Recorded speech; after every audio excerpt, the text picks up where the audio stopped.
ஏற்கனவே அட்டகாசம் ரீரிலீஸ் ஆகி பயங்கரமாக ஓடிச்சு. தேட்டருக்குள்ளே ரோஹிணி தேட்டருக்குள்ளே வேட்டெல்லாம் போட்டாங்க. உள்ள போலீஸ் வந்து வேட்டெல்லாம் வெடிக்காதீங்கப்பா அப்படின்னு சொன்னாங்க. அட்டகாசம் படம் வந்து 20 வருஷத்துக்கு மேலே இருக்கும். 22 வருஷம் இருக்குன்னு நினைக்கிறேன். 22 ஆண்டுகளுக்கு முன்பு வந்த அட்டகாசம் திரைப்படம் ஏதோ புது படம் ரிலீஸ் மாதிரி தேட்டரில் கட் அவுட் வச்சு இது வச்சு தேட்டர் ஹவுஸ்ஃபுல் ஆகுது. பொதுவாக ரீரிலீஸ் படங்கள்லாம் ஹவுஸ்ஃபுல் ஆகாது. ஏதோ கூட்டம் வரும், பார்ப்பாங்க, ஒரு 4 நாளைக்கு ஓடும், அவ்வளோதான். இது ஏதோ புதுசாக அப்போ தான் அஜித் நடித்து ஒரு படம் வெளியே வந்த மாதிரி தேட்டரில் ஆடிக்கிட்டு விசில் அடிச்சுக்கிட்டு அந்த ஒரு ஓப்பனிங் டே கொண்டாட்ட மாதிரி பண்ணிக்கிட்டு இருந்தாங்க. நான் அப்பயே போட்டேன், என்னாச்சு இந்த மக்களுக்குன்னு ஒரு பேட்டியெல்லாம் எடுத்து போட்டேன். ஏன்னா படங்கள் வந்து இன்றைக்கி வந்து மக்கள் விரும்புகிற மாதிரி இல்லைங்கிறது அது காமிக்குது. வருஷத்துக்கு 2-3 படம், லப்பர் பந்து, டூரிஸ்ட் ஃபேமிலி மாதிரி 2-3 படங்கள் தான் ஃபேமிலியோடு போகிறாங்க.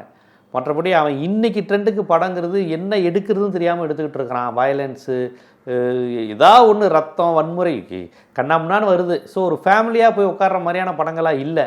அதனால் பழைய அஜித் விஜய் ரசிகர் இருக்கான்ல, அதாவது அட்டகாசம் வந்தப்போ 22, 23 வயசு, 18 வயசு, அவனுக்கு வந்து இப்போ அவன் ஒரு 46, 47 நிற்கிறான்னா அவனுக்கு வந்து அந்த ட்ரெண்டில் இருந்து இப்போ உள்ள ட்ரெண்டை தகவமைக்க முடியல. இப்போ உள்ள படங்கள் அந்த மாதிரி இல்லை.